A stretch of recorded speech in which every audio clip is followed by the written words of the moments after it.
Muy bien, amigos, estamos nuevamente en el canal y yo tenía un tiempo de vacaciones. Me había retirado un poco del tema del whisky, pero bueno, del whisky en cámara. Del whisky, el whisky nunca me retiro porque las cosas son como son. Pero realmente el tema de conversar a propósito de ese tema que nos une al caballero que está acá presente y a mí en muchas ocasiones y donde intercambiamos en privado opiniones sobre productos, sobre técnicas, sobre una cantidad de cosas que rodean a este mundo maravilloso, pues sí me había dejado un poquito apartado este tiempo. En todo caso, bienvenidos sean todos. Hoy vamos a hablar de whisky. Permítanme adelantarles que probablemente hoy vamos a tener algo así como una clase, diría yo, para principiantes, pero para gente interesada sobre cómo apreciar el tema del whisky. Hoy vamos a hablar de whisky, fundamentalmente me imagino que escocés, aunque el señor Werner Glass, que sabe de escocés, sabe de japonés, sabe de irlandés, sabe de americano, sabe de indio, porque hay whisky indio. No hemos hablado de ese, Bueno, Werner, tenemos que hablar del whisky indio. Por ahí tengo guardado un Amrut que probablemente sea tema de conversación le en futuros dedicaremos diálogos. Werner Glass, bienvenido primero. Hoy vamos a tener el lujo de que primero Werner nos acompañe y segundo nos comparta sus conocimientos. Hoy vamos a tener una especie de clase introductoria, les decía, sobre cómo apreciar el whisky, los colores, los olores, los sabores, que es lo más fundamental dentro de todo esto, toda la experiencia que se engloba en eso que podríamos decir es tomar whisky. Werner Glass, bienvenido de One Glass Men otra vez acá en este espacio. Un gran abrazo, Werner, y gracias nuevamente por acompañarme en esta iniciativa. Gracias a ti, Nomar. Siempre es un placer conversar contigo sobre este tema apasionante que nos une y además conectar con tu audiencia que nos sigue, nos sigue con mucho interés. Se ve que es un tema interesante para todos. Así que hoy, como tú decías, queremos dar una suerte de introducción a la apreciación del whisky escocés y tal vez para de ahí sacar muchos otros temas más, Nomar, en el futuro. Pero vamos a dar Así por lo es, menos una nota inicial de cómo así es. apreciar el whisky. Así es, Werner. Por ejemplo, yo no quiero comenzar a bombardearte con preguntas, pero por ejemplo, yo vengo nada más que armado con un clásico aquí, con el Glenlivet 12, es es un producto de mercado masivo, es un producto, sí, de Malta, pero no es un whisky relativamente difícil de conseguir ni nada, sino que esa es la idea, que he querido traer algo común. Hoy para que hablemos, tú tienes varias cosas Accesible. seguras ahí en tu mesa que no lo vemos, pero ya lo vas a ir mostrando en cámara. Ahora, Werner, por ejemplo, hay una pregunta que tiene todo el mundo con respecto al whisky y es el tema de la dilución. Y me explico. La gente dice, si yo voy a catar whisky, bueno, no, antes de la dilución, primero es, ¿cuál es la copa, el vaso ideal para uno apreciar el whisky realmente en su justa dimensión? Es decir, si yo quiero apreciar el whisky naked, yo quiero apreciar el whisky de tal y como viene de la botella, ¿cuál es la mejor copa? Yo te Bueno, dejo esa pregunta allí. muy importante esa pregunta, porque mucha gente pensaría que la forma del vaso tiene poca relevancia. Primero, quiero hacer una distinción inicial que es importante. Una cosa es apreciar el whisky y otra cosa es beber whisky.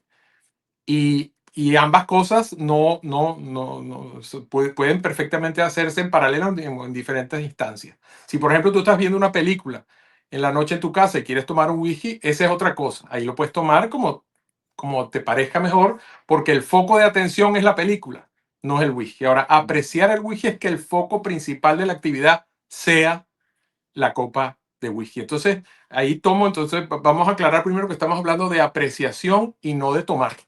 Y en ese mundo de la apreciación, el vaso no tiene que ser este vaso que se llama Glencairn, pero sí, así mismo, pero sí se recomienda que sea un vaso en forma de tulipán, como ustedes pueden apreciar, que es más ancho en la base y se va cerrando hacia arriba.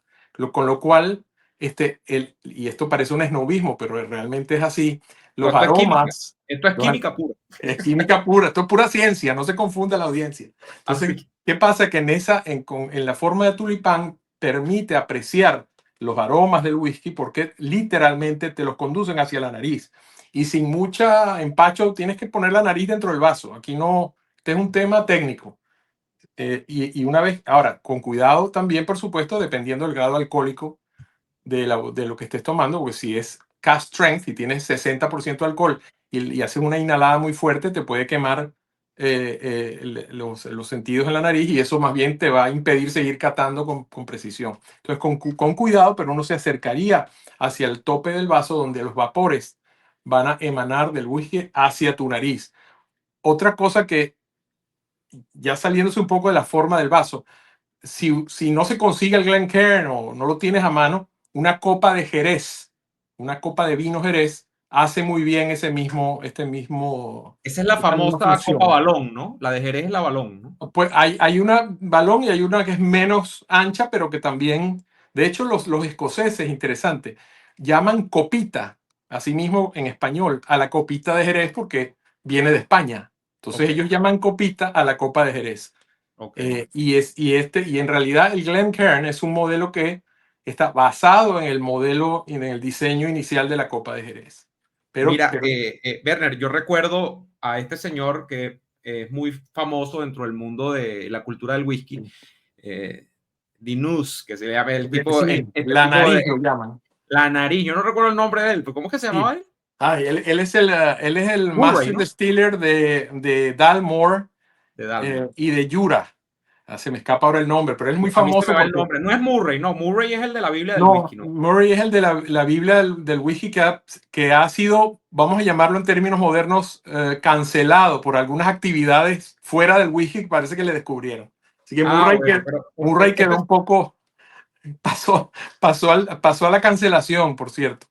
hay Pero cancelación en todos los ámbitos de la vida. en todo, sí. Mira, pero este señor de Dalmor en la nariz, Sí, este señor decía, cuando usted va a oler un whisky, él decía, eso es como cuando usted conoce una persona, ¿no? Entonces él tiene un video muy gracioso, sale él, seguramente tú lo has visto, un video viejísimo, detrás de la barra de un bar, y él dice eso, claro, lo dice en inglés, ¿no? Entonces él dice, eso es como usted hace así, usted dice, hola, ¿cómo estás?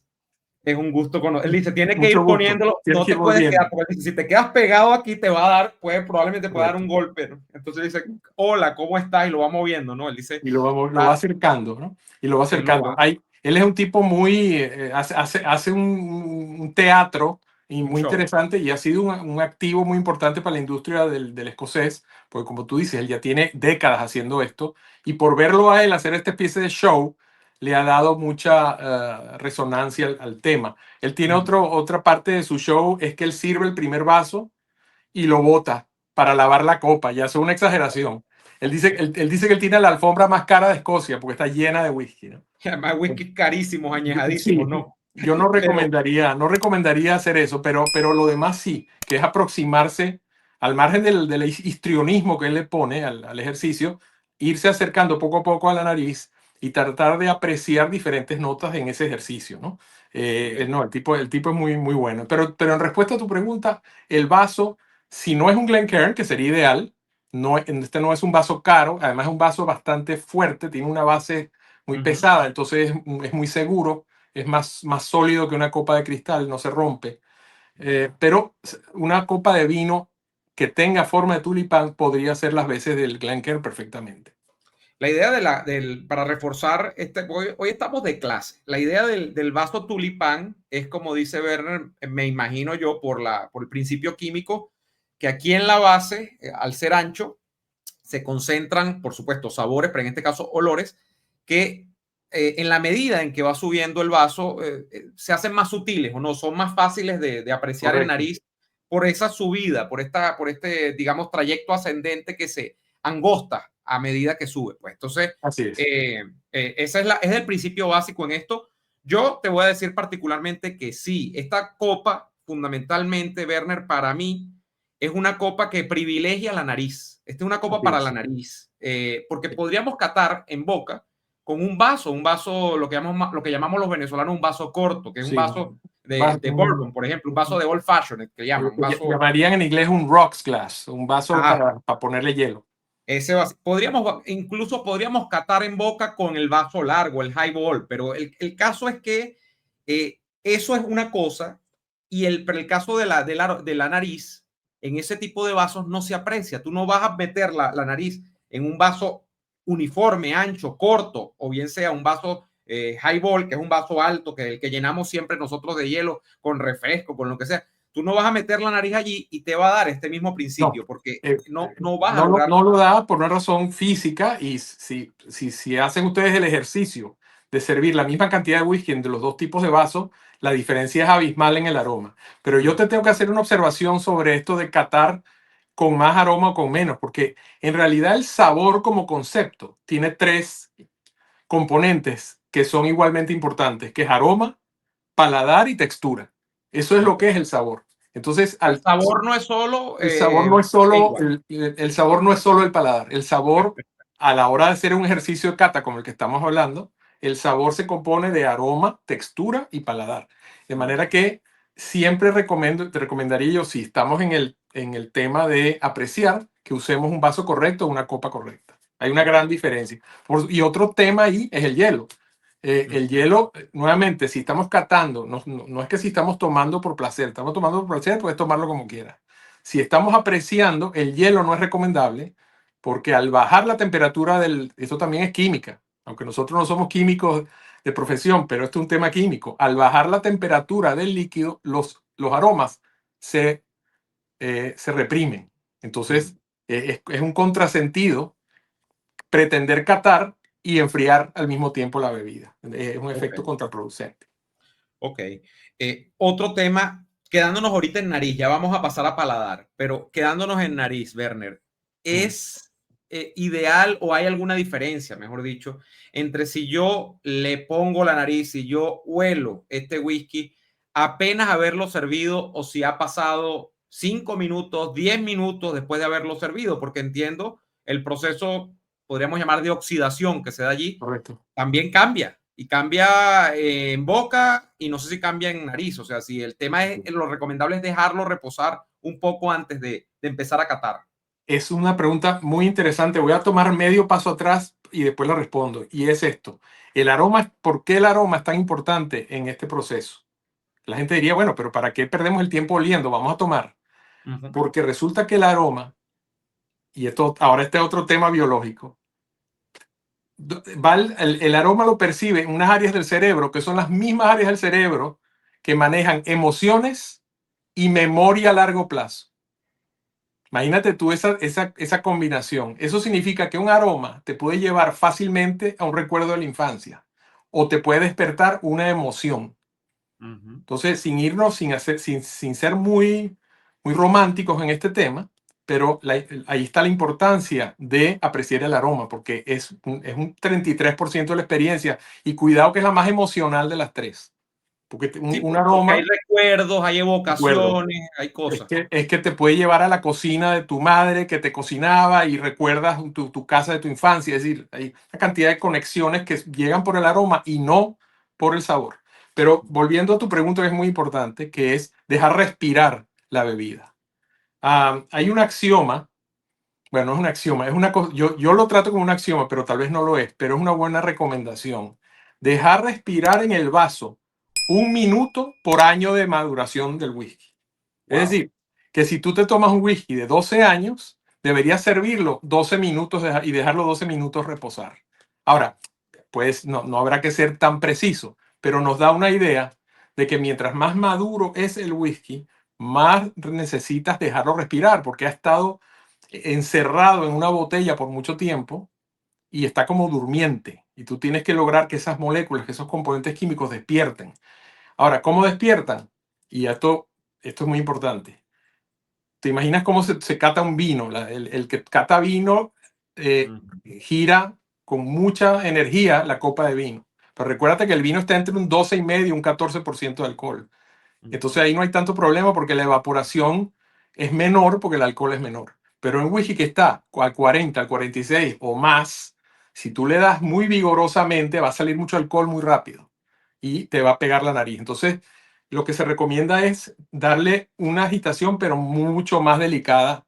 O sea, con el Glencairn la tentación es girarlo porque el Glencairn está hecho para eso. Pero hay que darle suave porque lo vas a sobreoxigenar demasiado y el alcohol se va a evaporar muy rápido. Nos ha pasado, Werner, cuando hemos hecho algunos ejercicios de cata online nosotros, que no los hemos grabado. Hemos debido grabar todo lo que hemos hecho Es nosotros por la verdad, ciencia del whisky, por la pero ciencia. nos ha pasado que, no sé si lo recuerdas, que justamente se ha sobreoxidado ese whisky cuando lo hemos dejado mucho rato. A veces Werner y yo nos ponemos a hablar, entonces servimos algo y vamos a dejarlo ahí para ver qué pasa, ¿no? Pasan 20 minutos y el efecto general, amigos, que ustedes van a percibir en un whisky que está sobreoxidado es que está sumamente diluido, pierde sabor.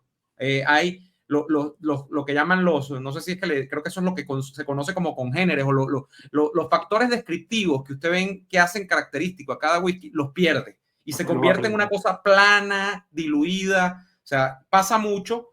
Es el gran peligro de pasarse de maraca, diría yo, con el tema del tiempo. Con la oxidación. Ahora, también es cierto que eso a veces distingue un whisky bueno de uno mejor. Hay whisky que tienen fama de destruirse muy rápido, ¿no? Yo creo que en este capítulo no quiero nombrar marcas específicas, pero hay marcas que tienen la mala reputación de destruirse muy rápido al contacto con el aire. Y eso es una señal de tal vez problemas de maduración, la calidad de la madera, tal vez inclusive problemas del corte, de los cortes de la destilación, etcétera. Es decir, el whisky, mientras mejor calidad tiene, mejor hecho está, más robusto frente al oxígeno es. Pero bueno, ese es tema para otra discusión. No sé si quieres, Werner, darnos otra arista importante que tengamos que tener en consideración con el tema de olfato, en el tema de la apreciación del whisky, porque yo ya quiero casi que pasar a paladar. Yo quiero hablar del paladar. Bueno, yo diría que podemos pasar bueno, antes de pasar al paladar, un consejo práctico, que esto aplica a toda la experiencia sensorial. Cuando uno va a catar un whisky en el olfato, bueno, podemos hablar de apariencia, si quieres dejamos apariencia para luego. Lo que se recomienda es tratar de identificar 3 descriptores. Es decir, a una persona que dirá, caramba, pero estos tipos son expertos, son químicos, son maestros destiladores. No, no, no. Primero es práctica.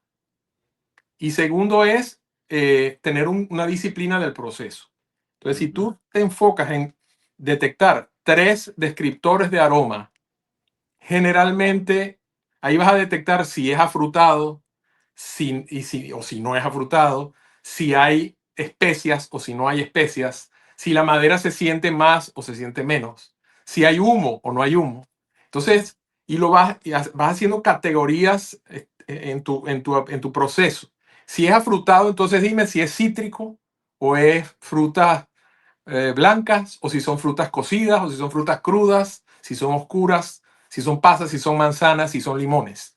Y entonces, si pasas a la siguiente categoría, ¿hay humo o no hay humo? Y si hay humo, ¿es de fogata de playa o es humo de cocina? Y si le sientes brisas del mar, dices, caramba, esto parece que va a ser salado al paladar. Es decir, no es una ciencia oscura, esto es un ejercicio de disciplina y de dedicación. El chocolate aparece muchísimo El también. chocolate. El El chocolate tabaco. Bueno, el tabaco en los ahumados aparece muchísimo, aparece ¿no? mucho y el chocolate también puede ser oscuro o con leche. O con También leche. y las especias, hay desde vainilla hasta las más complejas especies de cocina. Aparece Ahora, mucho la canela, canela, lo que correcto. nosotros llamamos pimienta, lo que Pimienta blanca y negra. Ahora, blanca y entonces, negra. en un siguiente evolución del paladar, del olfato, en cada categoría tienes que tratar de distinguir de dónde vendrá eso. Por ejemplo, ¿de dónde vienen las especias? Generalmente vienen de la maduración, es decir, de la madera. ¿De dónde vienen las frutas? Generalmente, si son blancas, vienen del destilado. Pero si son oscuras, vienen de la madera española. Okay. Entonces, ya eso la práctica te va diciendo. Entonces, yo te pudiera decir, caramba, aquí hay humo. Entonces, si hay humo, es de una zona donde tradicionalmente, en principio, donde se hace un proceso con el uso del peat. Si te digo, hay frutas blancas, tú dirás, caramba, entonces puede ser ex-bourbon, porque esa madera más suave ha dejado pasar las frutas blancas del destilado. Y así. Entonces, esto es un árbol que se puede ir creciendo Claro, a medida pero que como vamos haciendo. recomendación general, lo que le podemos decir a la audiencia es, a la hora de olfatear, de buscar notas en el olfato con el whisky, lo que hay es que tener en cuenta o asociar, tener una gran capacidad de asociación con las cosas que usted ha comido, ha vivido desde su infancia. O sea, Correcto. usted lo que va a hacer es asociar. Hay gente que te dice, esto me huele, por ejemplo, a el consultorio del odontólogo que me atendía a mí cuando yo tenía 6, 7 años. Bueno, y efectivamente hay whisky que tienen la nota ahumada, pero es la nota ahumada medicinal famosa. Medicina. Y te huele a hospital, te huele a consultorio odontológico. Entonces, lo que hay que tener asociación. Y esas cosas uno las puede ir anotando. Uno dice, este tiene tal, pero los perfiles generalmente en nariz son más o menos como los dice o los describe Werner. Son frutas, ahumados, bueno, la otra que se nos escapa, lo que podríamos llamar pasas, que son ya los que tienen mucha carga del jerez, Frutas de oscuras. vino, que huelen a vino. Esos son quizás los tres grandes factores: frutas, jerez y ahumados, ¿no? Ya luego están, bueno, cosas más específicas, especiados, tal, pero esas son las cosas que hay que tener en cuenta con la nariz. Verne, Correcto. yo te voy con tu permiso, vamos a pasar al paladar. Vamos al paladar. Muy Ajá. importante el paladar, que es tal vez el centro más importante del ejercicio. ¿Qué hay que detectar al paladar una vez que has terminado con el aroma? Bueno, los 5 sabores básicos. Tienes que tratar de encontrarlos. Dulce, salado, ácido, amargo y el umami, que es ese quinto sabor que es como el cárnico, que no es salado, sino que es una especie se conoce como umami, que es un sabor cárnico, a proteína cárnica. Muy, Y muy lo hay asociado, whisky que saben a carne, a parrilla, correcto. lo hemos pasado mucho. Y el umami está muy asociado a la cocina asiática, Ujú. coincidencialmente. Entonces, el paladar es el ejercicio similar al del olfato, pero llevas el whisky a la boca.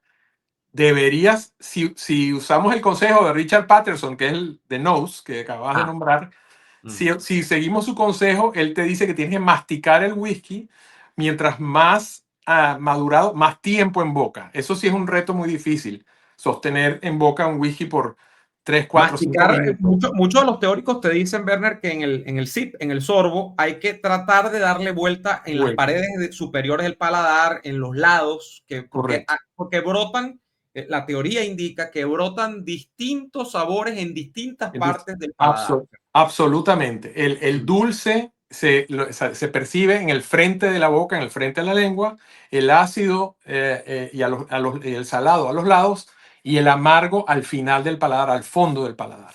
Entonces eso te ayuda a poder identificar esos 5 sabores básicos. Okay. Que a su vez, asociados a las notas de aroma que ya tú tenías de haber olfateado el whisky, vas atando cabos y vas uniendo notas de nariz con notas de boca. A veces se confirma la nariz en boca, a veces no. A veces el whisky es totalmente diferente en boca de lo que prometía en nariz. Y eso es algo si estás haciendo una cata, debes tomar nota de eso para entender por qué olía a humo, pero el humo, por ejemplo, no sabe en el paladar, por ejemplo. Y Esto te va a... hay algunos que son completamente lo contrario, o sea, se anuncian como whisky muy amables, por decirlo de alguna manera, en nariz, o sea, que no regañan, como decimos nosotros en criollo, y cuando llegan al paladar te pegan aquel golpe, porque eso tiene que ver quizá a veces con la madera, bueno, con el grado alcohólico al que está envasado, Correcto. eh, porque a veces el grado alcohólico no se declara en nariz, sino que lo descubres es cuando estás en el paladar. Pasan cantidad de combinaciones y aquí lo interesante es, como dice Werner, ver si se confirma o no. Fíjate que esto es como un juego de seducción. Así. Esto es como que te anuncia, el preámbulo es la nariz y es descubrir en el tema del paladar si ese whisky realmente es lo que él presumía que era. Entonces, bueno, Correcto. vamos a ver qué pasa con estos whisky que tenemos nosotros servidos aquí en este momento. Salud. Salud. Busquen, como siempre, como dice Werner, busquen varios sabores en el paladar y vean con qué lo pueden seguir asociando. Bueno, yo debo admitir aquí que el whisky que tengo en el Glencairn hoy es un Lafroig. Ok, estás muy Ter- medicinal entonces en este momento. Sí, pero terminado en Sherry. Ya ese review lo estamos editando y ya va a salir publicado próximamente. Vamos Es a un hacerle whisky publicidad a tu interesante. canal de One Glass Ah, Man acá está. Show. Me Está como salió, fue sin querer, pero ahí tiré la cuña. no, yo como siempre, yo voy a dejar acá debajo en la descripción del video, Werner tiene un canal donde hace revisiones de productos específicos, es decir, de cada botella él hace un review. Entonces ahí están en su canal. Si lo quieren ver, le voy a dar el enlace en la Muchas descripción. gracias, muchas gracias. Pero entonces este Lafroy, que es de 10 años, terminado en sherry, lo que me dice inmediatamente el paladar es, se entrelazan el humo, el aroma del humo, el tanino, y no hemos hablado tipo de madera, déjame hacer esa observación ahora en un minuto, notas taninas de la madera española, y se están muy bien entrelazadas con el humo medicinal ese que tú te referías, de caucho quemado, de caja de banditas, de consultorio médico, que es típico de la Freud. Y eso es lo que me quedó. Ahora, volviendo al ejercicio, dinos tú, compártenos lo que tú has probado, que es un Glenlivet 12, que es por excelencia una cesta de manzanas y peras bañadas en caramelo, en Eso, teoría. eso. Y bueno, aparecerá alguna nota medio mielosa, quizá suave, aunque fíjate que en comparativa con los whiskies mielosos de Glenlivet, creo que siempre reviste algún, lo que llamarían la gente esa de allá donde tú vives, la gente de los Estados Unidos, peppery, o sea, sería como, tiene algún rasgo de pimienta, pero muy blanca, muy ingenua, muy por Seguramente, allí, sí. ¿no? Y Tiene es una que pimienta. en esa fórmula de Glenlivet 12, aunque no está muy claro, no está muy bien declarado, pero yo estoy convencido que algún elemento de sherry hay. Es decir, ahí debe haber una maduración del 80% de ex-bourbon, pero debe haber algo de sherry de donde sí deben venir esas notas que tú describes. Son whiskies muy fáciles de tomar y que tienen el mérito de que primero son ubicables en todos los mercados, no son muy caros y es la puerta de entrada de mucha gente al mundo del single malt. Eh, Y tiene algo, Werner, que tú recuerdo que me comentaste hace un tiempo. Tienen algunos whisky, pueden ser baratos o pueden ser caros. Hay whisky caros que no tienen esto, que es que te llaman a más. Se O llaman sea, tú le llamas eso, tú me decías Morris, ¿no? Moorish. Moorish. Tienes, quieres más, más, Tú, más. tú O sea, bajas la copa y quieres ir al siguiente trago. Hay no whisky que son así. exacto, no te repugna, eso no pasa No, con todos los whiskies, amigo. no Hay pasa. whisky que te aguantan, te dice ya está Sí, bueno, sí. Y que ya no, está bueno. exacto, no puedes consumir a más volumen. Pero fíjate Eh, que eh, aquí tú hiciste mención a algo que yo creo que es importante en este ejercicio, que es el grado alcohólico. uh-huh. Hay una creencia que hasta cierto punto es errónea, de que mientras más alcohol, más quema. Y bueno, eso puede ser cierto en determinadas circunstancias, pero también es cierto que el alcohol es un catalizador de sabores. Entonces, cuando el alcohol está al 40, que es lo mínimo legal para llamarse whisky, a veces se siente más el alcohol que el resto del contenido, porque el alcohol es muy bajo para elevar a los demás sabores. Y entonces pasa un contrasentido, que tiene menos grado alcohólico y sabe más alcohol. Exacto, sí, pasa muchísimo, Pasa exactamente. mucho. Como tú lo dices, la gente se engaña con la declaración en las botellas del grado alcohólico y piensa que si dice 50% le va a quemar la garganta. No, eso es lo peligroso, eso hay que decirlo, es lo Claro, claro. peligroso de muchos productos, de muchos destilados, que es que están envasados incluso sobre los 50 grados alcohólicos y no queman, no Y no que molestan, porque son productos, o sea, que están tan refinados digamos, en su maduración. en su maduración, son tan cuidados por las empresas, que digamos, bueno, son sencillamente tomables de una forma Sí. en la que tú no te das cuenta que estás tomando ese No te tipo das de cuenta. producto. Correcto, porque el alcohol, el trabajo que hace el alcohol, que ha estado muy bien filtrado por la madera, es elevar el resto de los componentes y entonces tu experiencia es más dulce, más intensa, o no solo dulce, cualquiera de los 5 sabores básicos más elevados. Pero hay un tema en boca que también hay que recordar, que Sí. es, que es importante decir, porque lo dijimos cuando hablamos del sabor y los 3 componentes, que es la textura. Uh-huh. El whisky, mientras más acuoso, bueno, a ver, dentro de sus límites, ¿no? Pero un whisky muy aguado en su textura no tiende a sentirse de menor calidad, la experiencia tiende a ser de menor nivel. Entonces, hay que apreciar también en esa experiencia la textura física del líquido, Uh-huh. que en el paladar se siente, es un poco aceitoso en la lengua, pero a la vista también se siente o se percibe. Yo no sé si puedo acercar el vaso, la Sí. copa a la cámara y se va a ver, pero las lágrimas que caen del Uh-huh. whisky, no sé si se percibe aquí, pero las lágrimas que caen en whiskies más, que generalmente tienen más contenido alcohólico, las lágrimas caen más lentas que las que están al 40%. Entonces, a veces tú sin ver la etiqueta, ya tú puedes determinar si este whisky es de producción masiva o es un whisky más artesanal, porque Sí, su de hecho, textura es más gruesa.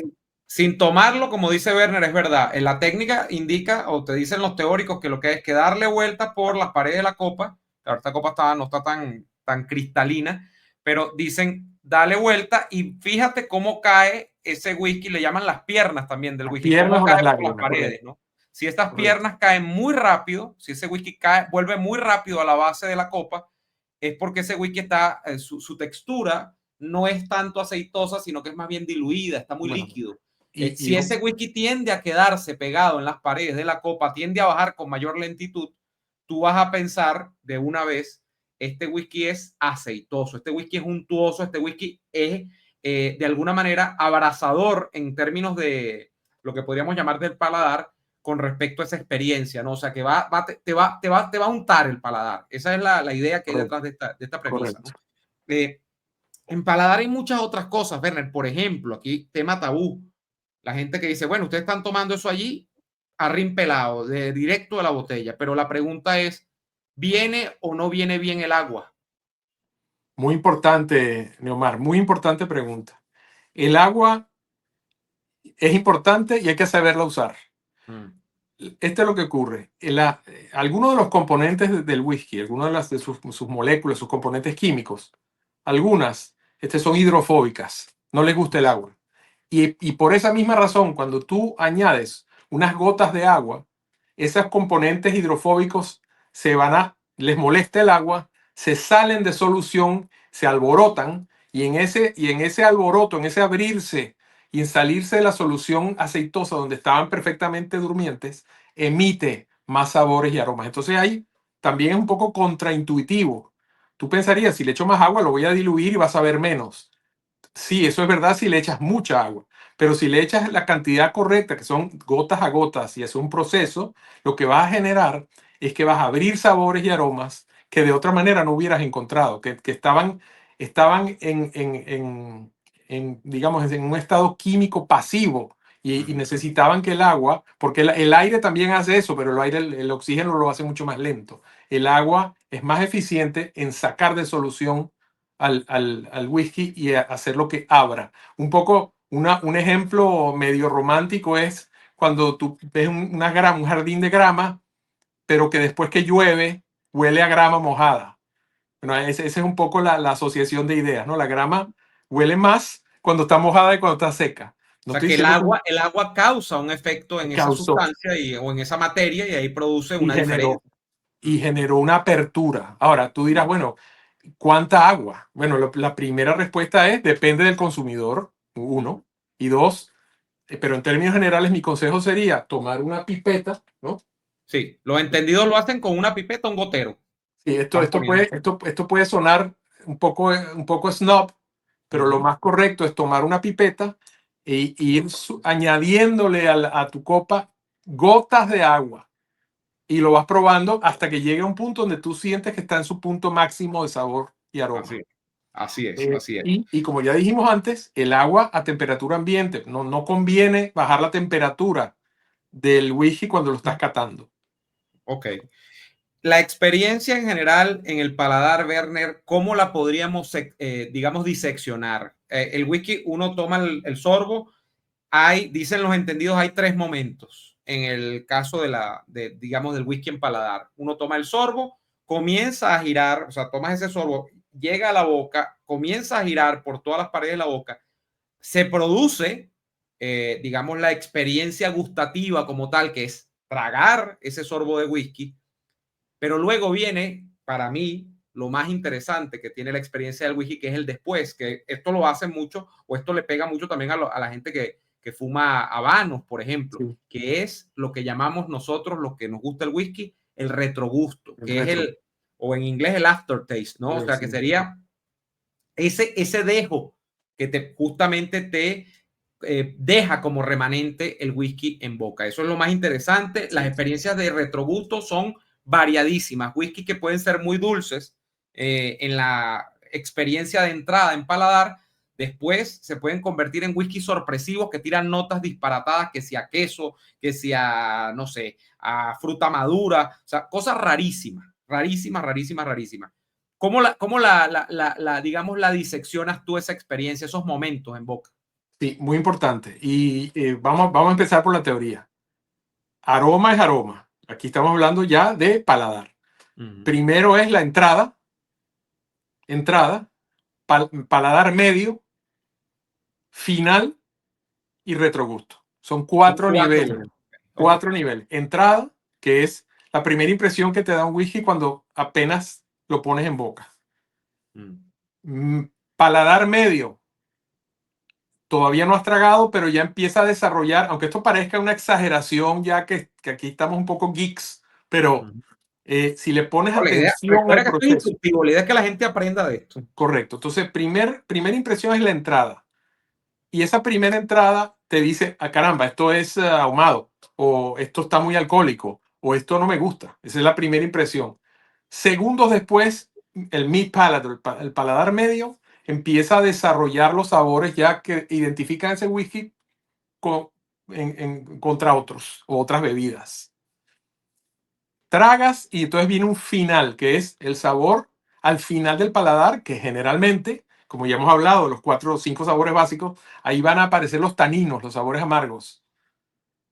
Y finalmente, como tú dices bien, y yo estoy de acuerdo contigo, el retrogusto o finish, que es cuánto tiempo en tu paladar, después de haber ingerido el alcohol, te queda el sabor en tu memoria, lo sigues saboreando. Y esta es la clave, los whiskies mejor hechos, no tiene que ser más viejos de maduración, más tiempo, no me refiero a 10 contra 12 contra 18, me refiero a mejor madera, mejor calidad en el proceso, mejores ingredientes. Mientras mejor hecho está el whisky, más largo es el retrogusto.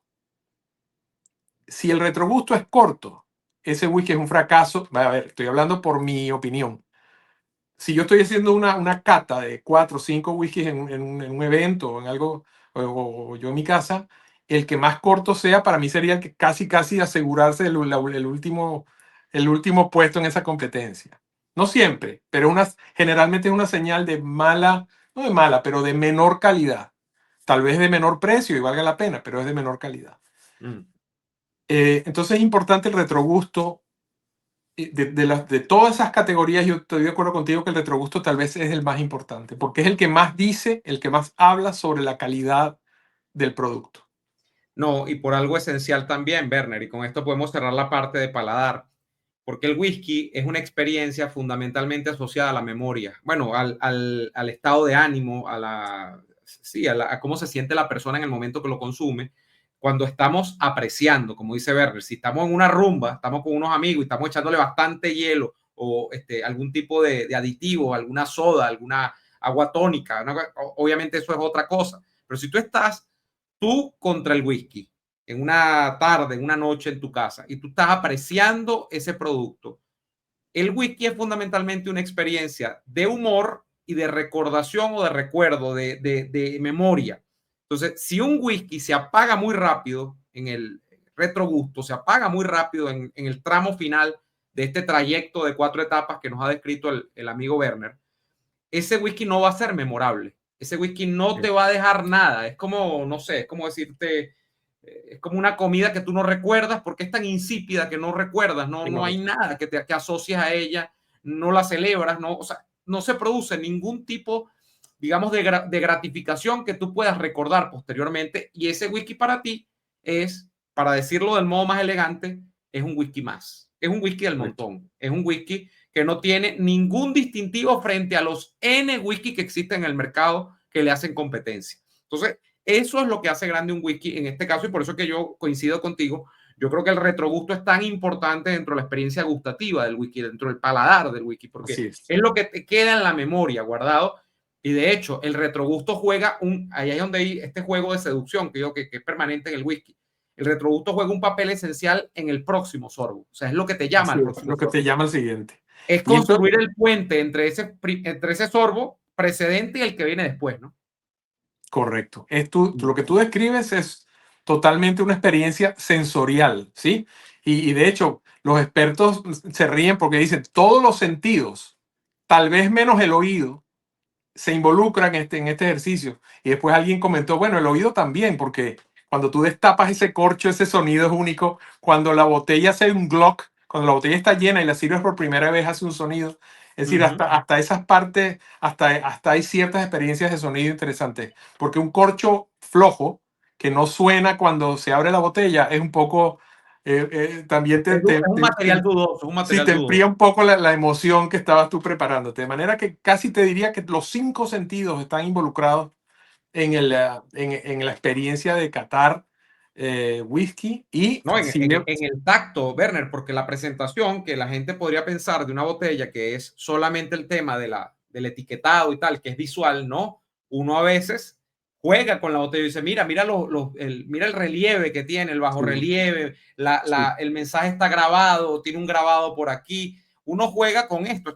Hay gente que le mata esto, el tema sí, del tope de la botella, que es el precinto de seguridad, y hay gente que entonces la sensación de gratificación que produce meterle un cuchillo a esto aquí y es verdad. pelarlo, por decirlo de alguna manera, para dejar la botella desnuda aquí arriba, como que yo en esta no lo he hecho, yo lo hago en algunas, esta no se lo hice. Además, para que el corcho se vea completamente en la botella aquí elegante, o sea, que son cosas que hacen que la experiencia sea mucho más rica, ¿no? Así es, así es. Eh, Y, Werner, y- ajá, adelante. bueno, yo decía que, o te quería apuntar, que generalmente los whiskies ahumados tienden a tener un retrogusto más largo por el Ujú, mero hecho de ser ahumados. Pero esto no significa que los whiskies no ahumados no sean buenos. Pero en ese mundo del retrogusto, los ahumados tienen una ventaja técnica, que es que el humo tiende a permanecer en el paladar más tiempo. Pero ujú. en general, lo que te indica lo que te está indicando un retrogusto prolongado es la calidad de la maduración. No está hablando tanto del destilado, pero sí te está hablando claro de la calidad de la madera, de la calidad de las barricas. Las Mm. barricas de buena calidad, es decir, que no han sido sobreutilizadas, son las barricas que generalmente producen un whisky de mayor retrogusto. Werner, para cerrar el tema de paladar, mira el programa, ya tenemos ya casi 45 minutos acá, pero disfrutando muchísimo este Ujú. episodio. Hay mucha gente que podría estar viendo esto y dice, sí, porque ustedes lo hacen ver tan fácil, que están tomando whisky puro ahí y ni arrugan la cara ni nada, eso no es así. ¿Habría alguna manera? Porque yo te voy a decir sinceramente, yo no recuerdo cómo yo comencé a tomar whisky puro. Yo esto lo veía en las películas y yo decía, eso es imposible, eso no puede ser. ¿Hay alguna manera efectivamente de comenzar a tomar el whisky tal cual viene de la botella sin que sea un calvario? ¿Tú podrías dar algún tip para esto? Porque yo no, yo la verdad no sé cuál. Bueno, vamos a primero ser, yo creo que este es un tema muy interesante. Primero habría que hacer una acotación, que es que depende del grado alcohólico del whisky de que se trate. Si Ujú, son whiskies que no han sido diluidos, es decir, lo que llamarían cast strength, o sea, la fuerza de la barrica, que ujú, generalmente andan de 56, 57 hasta 62 grados de alcohol. Ese whisky siempre hay que entrarle con mucha cautela porque estás tomando un whisky muy, muy alto en alcohol, aunque esté muy bien, aunque el sabor de alcohol no se sienta fuerte porque la maduración ha sido muy efectiva, el hecho es que estás ingiriendo altos contenidos de alcohol, de manera que hay que tener cuidado. Yo creo que el primer consejo es, para irse acostumbrando, y también es algo contraintuitivo, mientras menos cantidad de alcohol tú ingieres a la vez, más fácil es catarlo. Es decir, el trago de alcohol que debes poner en boca es literalmente gotas de whisky y dejar que la lengua funja como un panel de evaporación. El ujú, alcohol es muy volátil. Lo primero que se evapora del whisky es el alcohol y el agua se queda de última, si es que acaso va a evaporar. El agua evapora a ujú, muy alta temperatura. De manera que jugar con la cantidad de alcohol que tú ingieres y dejar que el mismo proceso de la cata evapore el alcohol. Y esto se logra con varias técnicas. Una, primero, es ingerir menos cantidad de alcohol a la vez, como ya dije. ujú. Y la otra es siempre oler el alcohol, aun cuando le estés oliendo por la nariz, dejar la boca entreabierta para que el oxígeno circule entre tu nariz y tu boca, todo esto está conectado obviamente por dentro, y así tu mismo organismo va evaporando los picos de alcohol y te va dejando los sabores, que es lo que tú quieres apreciar. Estos son dos consejos básicos, ¿no? Por supuesto, después está ir diluyendo, como ya hemos hablado, gota a gota el producto, y yo creo que, y esto hay que decirlo, siempre tomar con moderación. Es decir, este no es un ejercicio de cantidad, es un No. ejercicio de calidad. No, Ujú. aquí, esto no es un tema de volúmenes de alcohol. Además que esto es muy caro para estar tomando tanto. Esta es otra razón para controlar un poco el presupuesto. Sí, sí. De manera que ese serían mis consejos a priori para irse acostumbrando a catar seco, que es la única forma de catar y apreciar el whisky como es.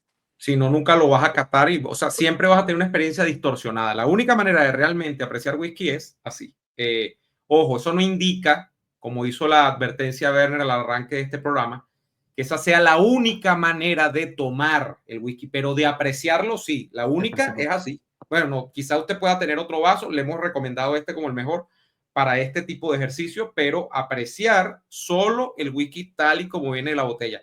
Yo agregaría, ahora sí se me ocurrió de pronto una recomendación, Werner, y es la fuerza del hábito, aunque esto no sea una cosa de todos los días, porque bueno, todo va a estar tomando whisky todos los días, y que como tú dices, cuando se ingiera, además lo ideal es hacerlo en cantidades moderadas, porque usted no se va a caer a palos, como decimos nosotros en criollo con esto, sino que va a tomarse 2 copitas de estas, no sé, 3 pueden ser. Estos son cantidades pequeñas realmente. La construcción de una repetición en el ejercicio hace que llegue un punto en el que yo no sé por qué, debe tener que ver con las experiencias sensoriales, con el propio cuerpo humano, hace que tú te acostumbres a, digamos, la tensión que produce degustar un destilado de manera, pues, pura. Se produce, eso es como dice, formó callo, ya se formó un callo ahí, ya tiene, y Ya ya después creaste no es una callo memoria. porque la lengua no se te va a enllagar ni nada, eso es mentira. La lengua lo que va es acostumbrarse a la experiencia y cada vez que la pongas en ejercicio, esa experiencia no va a ser traumática, sino que va a ser normal, va a ser una experiencia normal. Gente que le tiene miedo realmente. Te lo digo por, Werner, esto es una confesión y probablemente él lo vea, le mando un saludo y le pido la bendición. Mi papá le tiene terror. Mi papá no toma whisky puro y mi papá me dobla a mi edad, por supuesto, como es obvio, ¿no? Mi papá tiene 75 años y, ojo, ha tomado whisky casi toda su vida, pero jamás así. Y le tiene un terror y yo digo, bueno, pero es que el que anda así no va a llegar nunca a poder hacer el ejercicio, ¿no? Pero él no ha querido. La realidad es que hay que hacerlo y yo creo que las recomendaciones que tú has dado son muy buenas. Este tema de ir diluyendo poco a poco, hasta que llegue un punto en que tu cuerpo, tu paladar, se acostumbra a la experiencia. Así es. Entonces, bueno. Así es. Y bueno, al final, en última instancia, al que prefiere tomarse un whisky como lo hacemos típicamente en nuestro país, que es agua y hielo o soda y hielo, pues también es simplemente otra variante que te ofrece el whisky, ¿no? Otra Sí, experiencia, pero sigue siendo exacto, lo que no válida, estás es pero catando ese whisky, exacto, no estás claro, catando. no lo estás catando, lo estás disfrutando socialmente de otra manera. Y no todos los días son días para catar. Yo creo que hay, se me ocurre hacer esta observación. Por ejemplo, si yo estoy haciendo una cata, yo tengo mejor paladar a ciertas horas del día y tengo mejor paladar antes de comer que después de haber comido. Mm. Entonces, si se trata de cata para yo hacerte una evaluación, digamos, más técnica, yo tendría que escoger la hora del día y la comida que he comido para poder detectar mejor los sabores y los aromas. Mm. Obviamente que esto no tiene nada que ver con que vayamos a una fiesta y nos tomemos unos whisky. Esa es otra realidad, ¿no? Pero Claro. yo quería hacer una observación sobre la apariencia cuando hablábamos de todos los sentidos. Yo tengo aquí, mi mamá, y esto creo que es un ejemplo No, es que interesante. ahí vamos a entrar a la recta final, que es el Ah, color, la apariencia. perfecto, vamos, perdón. Vamos ahora, salimos del paladar y esto va a derivar hacia otras conversaciones probablemente, pero yo cerraría esta trilogía que traemos hoy con que arrancó con el tema del olfato, pasó por lógicamente el gusto, ahora va a la vista, va al color, porque el whisky, y fíjate tú que yo una vez grabé un reel en Instagram que recuerdo tuvo mucha repercusión, donde yo hablaba del mito de lo amarillo del whisky, o sea, este tema Así que es. hay en Venezuela es muy extendido, en este cuento que nos hemos montado los venezolanos, está dentro de esa mitología nacional el hecho de que mientras más amarillito es porque es mejor, Es cuando la mejor. mayoría del whisky que consumimos ni siquiera ese color es natural, sino que es un color coloreado con Así este es. tema del colorante de caramelo, ¿no? pero el color, Werner, el color, ¿qué nos dice en el whisky? Yo digo que nos dice la procedencia, en principio, si el color es verdadero. Bueno, exacto. Vamos a empezar por una premisa básica para responder esa pregunta. Descartemos todos los whiskies que son coloreados con color de caramelo E150E, que es, recordemos que el E150A es el que se usa para colorear la Coca-Cola. El B se supone que no sabe a nada, sino que solamente colorea, se usa para otros productos. Muchos whiskies, la mayoría de ellos, los blends, son coloreados, ya eso tú y yo lo hemos discutido en otro episodio. No vamos a ir al detalle en este momento. Pero vamos a apartarnos de ese mundo porque ahí el color no nos dice nada. Vamos a asumir que estamos hablando de whiskies generalmente single malts de buena calidad que no han sido alterados. Lo primero que nos dice el color es el qué tipo de madera se ha usado para su maduración. Hay más de dos, pero hay dos básicos tipos de roble que se usan en la industria del whisky. Uno es el roble blanco americano, que tiene unas fibras que tiene unas calidades de fibra que están más comprimidas, y también se utiliza el roble oscuro español, que es el que generalmente se usa en la industria del sherry, o del jerez, que es un whisky español fortificado. Es Entonces, cuando tú ves un color, un vino fortificado. un vino correcto. Entonces, cuando tú tienes un whisky dorado, esas notas son típicas y son impartidas típicamente por el roble americano. Si tú ves un whisky marrón, como té o hasta rojizo, si es marrón como caoba, generalmente eso te diría que ese whisky ha sido madurado en barricas españolas de ex Jerez. Si el tono es rojizo, generalmente eso te indicaría que ese whisky ha sido madurado en barricas de Porto español, portugués. Entonces, eso es la teoría, por supuesto. De ahí vienen las combinaciones. Generalmente los whiskies están madurados en varios tipos de madera. Entonces es difícil determinar solo por el color qué es lo que son. Pero el color te ayuda a detectar. La gran utilidad del color es saber ex-bourbon, color dorado, color a vino blanco, versus colores oscuros, marrones, a veces rojizos, que ya hablarían de una maduración de roble oscuro europeo que ha contenido vinos, ya sea portos en Portugal, Jerez en España e inclusive vinos franceses, vinos tintos franceses, que también se utilizan menos, pero también se utilizan para madurar el whisky. Y tú dirás, bueno, ¿por qué menos? ¿Por qué es que el que más se usa es el bourbon? Bueno, una razón muy práctica. Primero, porque hay mucho. Es La más barato. producción de Es más barricas barato. americanas es muy superior en volumen y son barricas mucho más baratas que las europeas. Y además, hay que darle el mérito que se merece el bourbon. Esas notas de miel, de caramelo, de maple, vienen todas del roble americano. Son notas muy dulces, que Sí es. son muy, muy bienvenidas para el escocés. Ahora, y hablando del color, yo quería recordarle aquí a la audiencia que el whisky, cuando sale del alambique, sale totalmente cristalino. Esto, por ejemplo, es un Highland Park, que es un whisky escocés de una isla de Orkney, una de las destilerías más al norte de Escocia que existen. Y este es lo que llaman ellos el New Make, totalmente cristalino. 3 años después de estar en barrica, el Highland Park ya tiene color de whisky, lo que Para nosotros que la gente, asociamos. ratificar lo dicho por ti, para que la gente nos entienda. Lo que pinta el whisky, lo que le pone su color, es la barrica. O Es sea, es la el barrica. proceso en el añejamiento en barrica. Es el que le da el color cuando se respeta el proceso de color natural.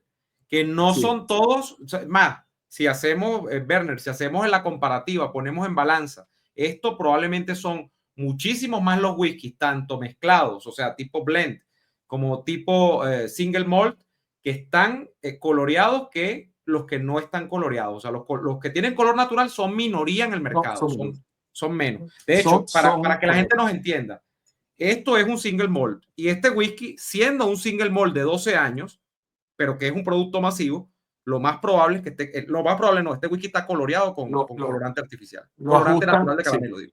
Y O lo sea, ajustan, y eso es cierto, y ya lo conversamos la otra vez cuando hablamos de esto. Sí, es un ajuste, y tal vez haya botellas que tienen menos, otras que tienen más color, porque dependiendo de cómo salió de la barrica, ellos lo ajustan para que todos se vean igual. Es por consistencia de mercado. Fíjate, aquí tengo otro ejemplo para los que les gusta el bourbon. Este es Buffalo, no sé si tú has probado Buffalo Trace o Buffalo Trace. Claro. Bueno, este es Buffalo Trace, pero esto es lo que llaman los americanos white dog, o sea, perro blanco se llama. Perro blanco es el destilado cristalino antes de su maduración. Parece, para que la gente que nos sigue de otros países, parece un tequila, un cocuy, Sí. parece un vodka, pues, cristalino completamente, un aguardiente parece. Y esto te lo venden en la destilería y está al 62,5% de alcohol. Wow. O sea, con esto puedes, esto es medicinal prácticamente. Prácticamente puede, sí, esto sirve para todo, incluso para prender un carro sirve también. Puede arrancar. Pero lo que quiero decir con esto es, el whisky, como tú apuntabas, el color del whisky, siempre que no sea coloreado artificialmente, viene impartido por su maduración y esos diferentes tonos de color nos indican qué tipo de madera ha sido utilizada. Los que más llaman la atención, sin duda alguna, tengo que decirlo, Werner, creo que lo hablamos la vez pasada que dedicamos un apartado al color, los que más llaman la atención son los que pintan un rojo casi sangre, casi rubí, casi gasolina, que son probablemente los whisky que tienen mayor influencia de barricas ex Jerez, que están, bueno, que están a un paso de ser un vino, pues prácticamente, parecen un vino, del sabor en boca es tanto Jerez. Allí, para los que nos siguen y quieren ponerle nombre a este tipo de whisky, bueno, la gran marca comercial que hace uso de esto es Macallan, por ejemplo. Macallan tiene un tema con el color rojo intensísimo. Ha llegado a desarrollar un destilado que incluso le bautizaron como rubí porque era tan rojo que era así. Y toda esa categoría de whisky se llaman, los entendidos lo llaman monstruos de sherry. Por esa intensidad. Y te voy a mostrar un ejemplo que no es un monstruo de sherry porque es ahumado de Islay. Yo sé que a ti esta marca te gusta mucho. Me encanta. Este es un Kilhoman Loch Gorm que es terminado, no es terminado en sherry, es añejado en sherry. Y es muy interesante porque mezcla, así como el Lafroy que hemos estado probando de este lado, mezcla muy bien el humo de Islay con las notas de vino español. Y le da el color, porque este es color natural. Sí. Como la pregunta final con el tema del color, Werner, probablemente en la gente es, ¿y cómo yo sé que es natural o no es natural? Porque a veces se nos dice, a veces no se nos dice en la botella. Toca conocer cada marca, ¿verdad? Probablemente toca como saber qué filosofía hay detrás de cada marca porque no se declara en la botella. Por ejemplo, estos señores no dicen aquí en la botella, nosotros coloreamos esto. O sea, hay algunas marcas que te dicen no está coloreado, algunas te dicen no está coloreado, pero muy pocas lo declaran abiertamente, o sea, no te lo dicen. Es que desafortunadamente, porque ahí estás tocando, Neomar, un tema álgido para la industria. Acuérdate de aquella trilogía de la calidad, la trinidad de la calidad del whisky de Malta es color natural, sin filtrado en frío y embotellado a no menos del 46% de alcohol. Las destilerías que están empezando a entender que eso es lo que el consumidor educado quiere, lo están empezando a declarar. Acá, por ejemplo, no sé si lo va a captar la cámara, pero Kilhoman te dice no hay color añadido. No sé si lo ve ahí. Ahí está. No color added. No color added. No filtrado en frío y no color añadido. Entonces, te lo declara para que sepa que te estás llevando algo natural. Claro. Y yo diría que si estamos en este ejercicio de catar, que al final es la persecución de la calidad, correcto, pues si no, ¿para qué estaríamos sentados catando productos si no fuera que estamos buscando la mejor calidad que el mercado ofrece? Yo diría que mi consejo sería a leer las etiquetas para ver cuál es la que declara lo que tú quieres consumir. Claro. Y mandarle un mensaje también a la destilería de que si quieren vender más, pues tienes que etiquetar correctamente, porque yo me pregunto, si un whisky no está coloreado, ¿por qué no lo declararía en la etiqueta? Exacto. A veces no lo hacen. Bueno, ese es un error de mercadeo. Deberían hacerlo. Pero el tema del color es, sin lugar a dudas, Werner, el mayor vacío que tiene el mundo del whisky. Es la ambigüedad mayor que hay en el mundo del whisky, porque sigue siendo un tema que no está explicitado duramente y claramente en los etiquetados. O sea, algunas compañías como Kilhoman lo dicen, otras no lo dicen. O sea, yo lo que le diría a la gente en general es, aquí es como, eso creo que está, tú que eres abogado además, creo que la ley, si no está en la ley, no está prohibido. Bueno, O sea, si no nadie, está explícito en la ley, no está prohibido. claro, Entonces, claro. Bueno, eso es lo que... eso es un principio que es muy aplicable aquí en el sistema de derecho común norteamericano.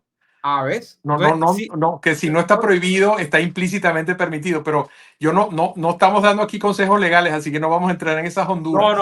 no queremos hablar de Estado de Derecho ni esas cosas que faltan en muchos países, ¿no? No. Pero, pero en el caso del whisky, con las etiquetas, lea la etiqueta, amigo, y si en la etiqueta no pone que no tiene el color añadido, usted tiene que asumir que esto está coloreado. O sea, es Así lo es. que uno puede hacer. Es lo que uno puede hacer. Porque entonces esto se deriva, fíjate, hay miles de canales en YouTube, o no miles, pero sí cientos de ellos, Sí. que empiezan con teorías de conspiración de las marcas. Entonces te dicen, no, es que tal marca, esto no está coloreado. Tú no sabes, o sea, tú no sabes, ni Sí. que tú vivieses dentro de la destilería, tú no sabes. Si no lo pone la etiqueta, porque eso sí tiene Escocia, que al final de cuentas el Reino Unido, la Gran Bretaña, el tema legal con lo que se declara en las etiquetas es muy serio. Usted no puede estar poniendo cosas en la etiqueta que no la Que no cumple el son, producto. claro. Entonces, usted tiene que llevarse por la etiqueta. Si la etiqueta no declara, pues lamentablemente tiene Así que es. asumir que hay color añadido. Tú sabes que es algo anecdótico, pero viene al caso, ¿no? Tú sabes que en la Comunidad Europea, en Alemania, los whiskies están obligados a declarar color añadido. Entonces ahí no hay silencio. Esa botella de Glenlivet 12 años, si tú la compras en Alemania, en la etiqueta de atrás en alemán va a decir con color añadido. El problema es entenderlo. ¿Cuándo voy a Ah, entender yo eso? bueno, exacto. Pero bueno, yo después te mando cómo es la expresión alemana para que tú la notes. ¿Verdad que tú le metes al alemán Un también? poquito, un poquito. Nadie es Werner, perfecto. Werner, es verdad. Ha sido un enorme gusto, como siempre, tenerte, de verdad, compartir esta hora contigo. Se ha convertido, creo yo, en una hora de provecho en lo que decíamos. Casi esto una masterclass, ¿no? Sobre, bueno, humildemente, sobre consejos básicos que tienen que tener en estos tres aspectos, en estas tres aristas para catar whisky, para apreciar el destilado. Por supuesto, la nariz, paladar y terminamos con el controvertido apartado del color. De color. Acá en esta cata del día de hoy. Werner, te mando un abrazo fortísimo, enorme y agradecerte como siempre por tu buena disposición, por acompañarme acá en el canal. Yo no puedo dejar de recomendar tus reviews en The One Glass Man Show, que está siempre montando nuevos reviews corticos, sustanciosos, porque van al grano y bueno, muy divertidos de este mundo apasionante del whisky, el señor Werner Glass. Muchas gracias, Neomar. Siempre es un placer compartir contigo y con tu audiencia. Y yo creo que tenemos tema con el whisky para muchos programas más. Así Eso que es lo bueno, bueno. esperamos vernos pronto.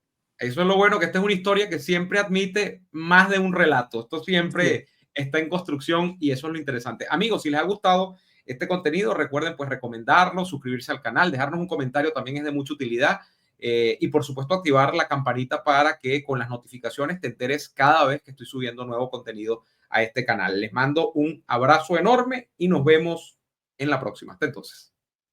HGSE es la gente que sabe de arquitectura en España y Europa, conformada por una dupla venezolano-española que te ofrece la mejor y más amplia gama de servicios en el área arquitectónica, desde la planificación inicial, diseño, proyecto, trámites administrativos, hasta la dirección y gestión de todo lo necesario para ejecutar tu obra, desde cero o remodelaciones. Dale vida y alma a tus espacios con HGSE Arquitectos y hágase tu proyecto realidad. Hoy quiero hablarte del Centro de Contactología MIDA, el centro de salud visual que tienes que visitar desde ya. Servicio de óptica, cristales y monturas que se ajustan a todos los presupuestos. Pero además, el Centro de Contactología MIDA es uno de los pocos lugares en Caracas especializado en la aplicación de lentes de contacto de acuerdo a los requerimientos específicos de cada paciente. El personal más calificado y los mejores precios del mercado en el área de la salud visual solo los consigues en el Centro de Contactología MIDA. Visítalos en Chacao, Avenida José Félix Sosa de Bellocampo, diagonal al Centro Comercial Sambil. Centro de Contactología MIDA, especialistas en hacerte ver más y mejor.